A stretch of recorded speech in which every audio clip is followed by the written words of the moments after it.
Ikaw ba ay foreign worker na nalalayo sa iyong mga mahal sa buhay at kung maaari lang ay gusto mo mag-uwian sa Pilipinas taon-taon? Ako po ay si Regina. Ako ang may-ari ng Embracing Abundance Globally and Start to Succeed. Dati po ako na taga-caregiver at tagapaglinis ng bahay at naging professional mental health provider din ako. Pero ang dinanas ko po noon ng buhay na yun ay napakahirap at napaka-stress.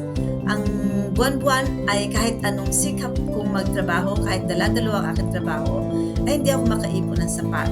Kaya naman po, nung ako'y nangailangan na kailangan ko umuwi, ay naghanap po ako ng paraan kung paano ako makakauwi ng Pilipinas at at the same time, ay kikita pa rin ako kahit ako ay nasa Pilipinas. Maraming taon na po ako nasa abroad, kaya kung uuwi ako ng Pilipinas, ako'y nag-aalala na wala akong kikitain. At ito po ang aking naging solusyon, ang digital online business. So, ako po ay nagmiyembro ng isang napakalaking community ng global online business owners. At simula nung ako ay naging membro nito, ay nagbago na ang aking buhay.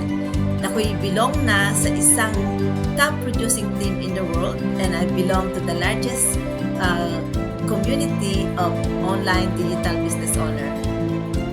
Simula po nung ako ay naging business owner, ay marami na ako nakita mga pagbabago ng akin. Ay marami na ako nakita mga members at ng mga bago pang nagjo-join sa aming business community. Ito po ngayon lang ay sa araw-araw po sa buong global community ay meron kaming bagong miyembro.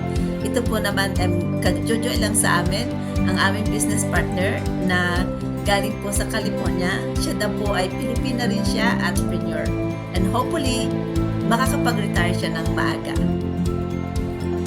Itong number na ito po na nakita niyong numero, iyan po ang aming last week count sa aming mga miyembro sa worldwide community.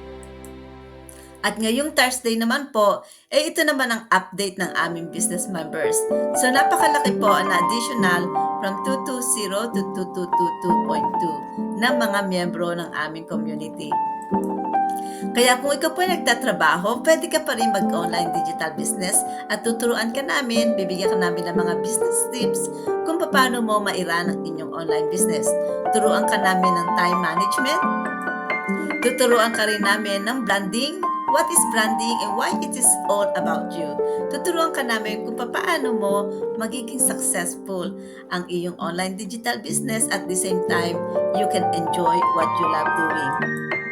So, number 3 business tips po na matuturo namin sa inyo ay how to get started. You don't need to be tech savvy and you do not need any business experience to succeed on online. Ang kailangan mo lang ay ang iyong determinasyon na matuto ng aming comprehensive business system at pag-aralin ang aming comprehensive training. At iyan, once makapagsimula ka mag-set up sa amin, ay makapagsisimula kayo ng iyong negosyo ng sarili mong online digital business. So to start your business, sign in our website at www.startwithregina.com at simula doon ay makikilala mo pa ang marami kong mga miyembro at ang marami ko pang mga successful people na gumagamit ng aming business system. At dito po, pag once mag-register ka, write mo yung name mo, yung email mo, at checkmark mo yung isang maliit na boxes doon para na sa ganon, maipadala namin sa inyo ang link ng aming complimentary business workshop. Libre po ang papanood ng website at iyon ang tinatawag namin na win-win situation. It will be worth of your time to watch us dahil matututunan mo kung ano ang aming mga business tips and business strategies, how to start and earn an online business. So, in po sa aming website at www.startwithregina.com. Ako po ay si Regina. Dati akong caregiver, housekeeper, and mental health professional. That was former. Now, I am a full-time online digital business and I can help you kung ikaw ay isang foreign worker na nanalayo sa iyong mga mahal sa buhay at nais mo mag-uwian sa Pilipinas ng madalas para makita mo ang mga mahal mo sa buhay, matuturuan ka namin kung paano ka kikita dito sa online. So register to my website or message me directly. Bye for now!